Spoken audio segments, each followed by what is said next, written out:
Dobrý deň, takže nachádzame sa na parkovisku pred nákupným centrom Hron v Podunajských Biskupiciach, ktoré je jediným nákupným centrom v tejto oblasti, tým pádom má aj veľa zákazníkov.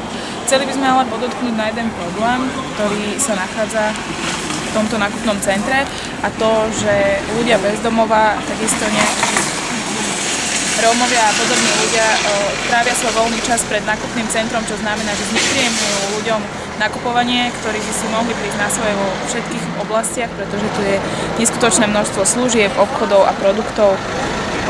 Tento problém my asi nevyriešime, ale radi by sme podotkli, že je to nepríjemné vzhľadom na to, že ľudia radi nakupujú a nemajú radi, keď ľudia otravujú, keď vyjdú z nákupného centra a pýtajú si od nich či už peniaze, cigarety, alkohol a podobne.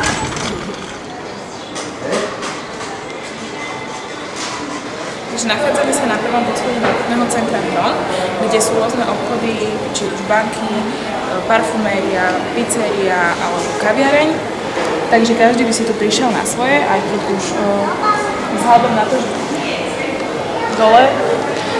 dole na prízemí to vyzerá horšie, tak tu je to pekné, no myslíme si, že ľudí odrádza, dokiaľ dole uvidia bezdomovcov alebo rôznych iných ľudí, ktorí stávajú pri košoch a pýtajú si, otravujú ich, tak ich odradí to, aby prišli aj sem hore a pozreli si, aké sú na to obchody tu.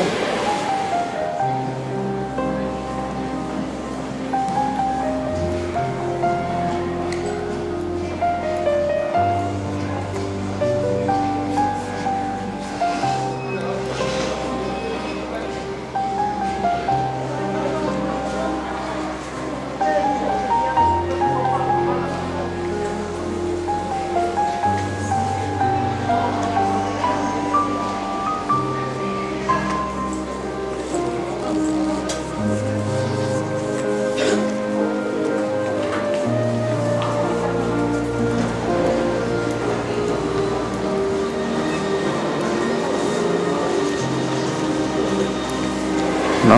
Skúsili si obchytiť nejakú zákazničku, ktorá by nám mohla povedať niečo o tomto probléme.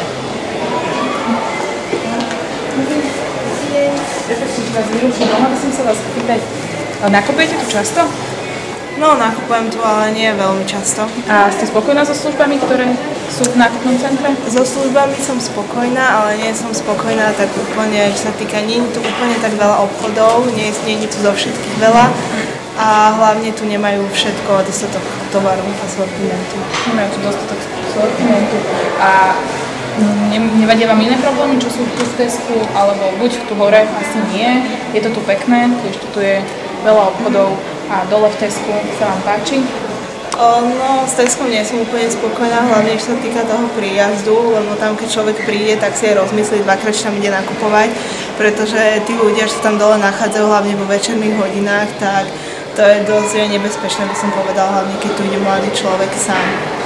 To je pravda, tomuto problému by sme sa chceli vyhnúť, no ale my s tým asi nič nenarobíme, takže dúfajme, že s tým narobí niekto iný poriadky. Ďakujem vám.